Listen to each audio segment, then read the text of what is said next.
dear boys. How are you? In this video, we are going to see the differences between simple interest and compound interest. We'll see how they are different and how they produce different output on same principal or same initial or basic amount. And we'll also see in brief how the formula of compound interest can be derived from that of simple interest. Let's begin to see how they work. In simple interest, if we uh, in simple interest, let's say we have initial amount initial amount p, initial amount or principal p equal to 100, and the rate is 10%, and 10% is equal to 0.1. They are same. After the end of first year, n equal to 1, the interest will be I equal to, the formula is PNR. So I equal to, at the end of first year, the amount is 100, and since n equal to 1, we will get and rate is 0.1. So the amount of increased at the end of first year is 100 times 0.1, that is 10. So, and the accumulated amount after the end of first year is a equal to I plus P, and that is growth plus initial amount, and that is principal. So it is 10 plus 100, that means 110. And remember one thing very carefully: in simple interest, the amount increase in each year is always same. Since we have known that the amount increase in the first year is 10, we can say that the amount increase in the second year will also be 10, in the third year it will also be 10, in each year, in each period, the increased amount will be 10. So again, after the end of the second year, we know before doing any calculation that at the end of second year, the interest will also be 10. So at the end of second year, at the end of second year, n equal to 2, our accumulated amount will be 100 plus 10 plus 10, that means 120. And we can also calculate this at once, like this. Say if we want to consider calculate at once the amount increase after the end of second year, it will be I equal to P and R. So P equal to 100, and in this case n equal to 2, and rate is 0.1. So the amount is 20. It gives us the same result. Then we have to add 100 with 20 to get the final amount, that is A. Okay, this is how simple interest works. The amount increase at the end of each year is same, 10. The growth is always same. It is also, this is why it is called constant growth interest, for constant growth. Now let's see how compound interest works. Let's take another page. In this case, compound interest.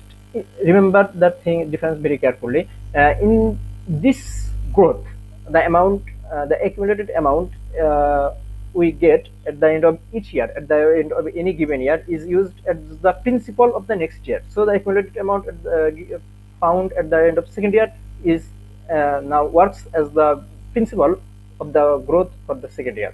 Okay, so now again, using the same initial, using same P is equal to 100 and rate equal to 0.1.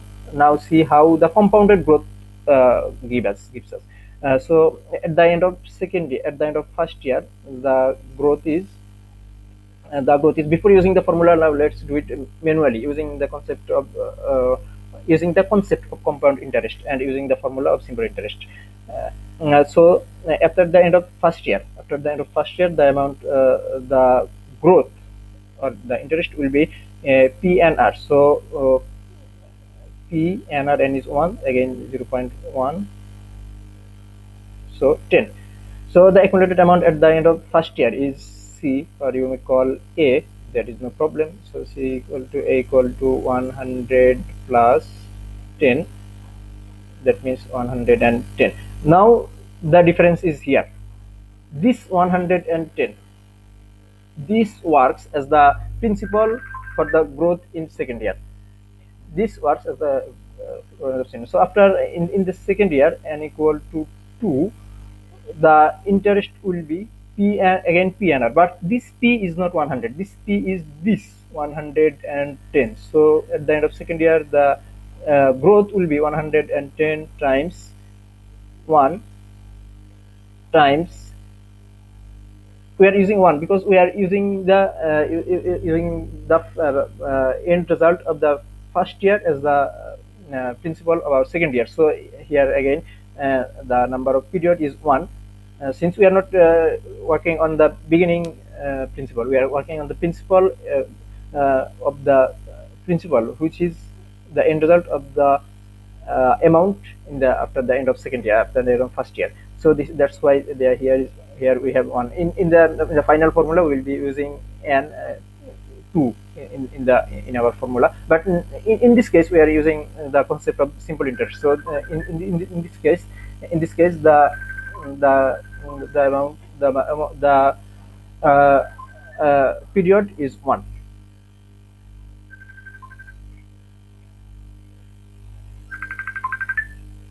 So uh, so again we get 0.1. So the amount is, in this case the increase will be 11, and the accumulated amount, compounded amount will be c equal to 100 in the is the beginning period, and 10 in the first period, n1, and 11 in the second year. So this is 121, and that is the difference. In the simple interest we got 120.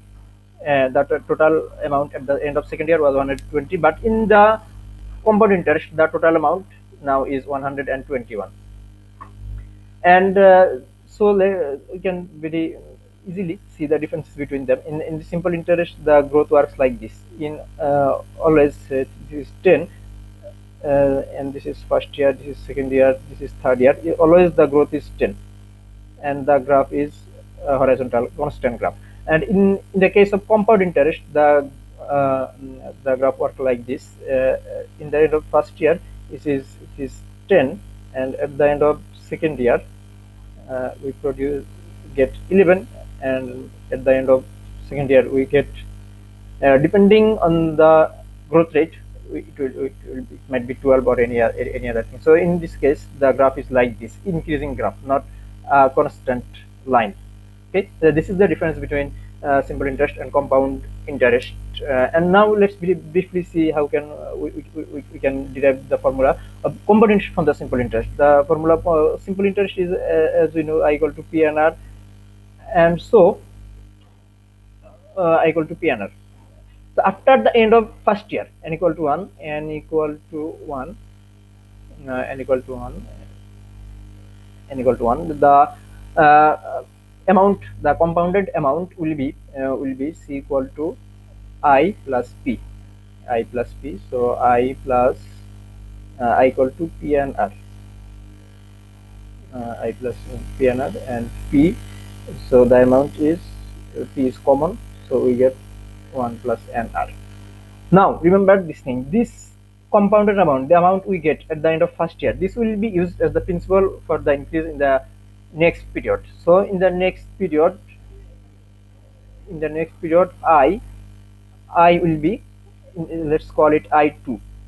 So here I will be p and r, again p and r, but this p is not this p, this will be p into 1 plus n r. So p will be, this is our p, now n r. Okay, remember this is our just p, since the amount we get at the end of first year. So the final amount c, total amount at the end of second year, we can call it c2. It is, and the beginning amount is, the initial amount is p into 1 plus n r, plus this is the increase, so we have to add this p into 1 plus n r into n r. Now we can this term, this is common in both expressions, so we after taking the common terms, this is n, and we get here 1 remains, and here remains n r. So the formula is 1 plus nr square. And this is this looks like the formula of compound interest, and actually in after end of n years the formula would be p into 1 plus n r to the power n, p into 1 plus n r to the power n. And to remember this, just see what is the number of period. The number of period works is placed in the power.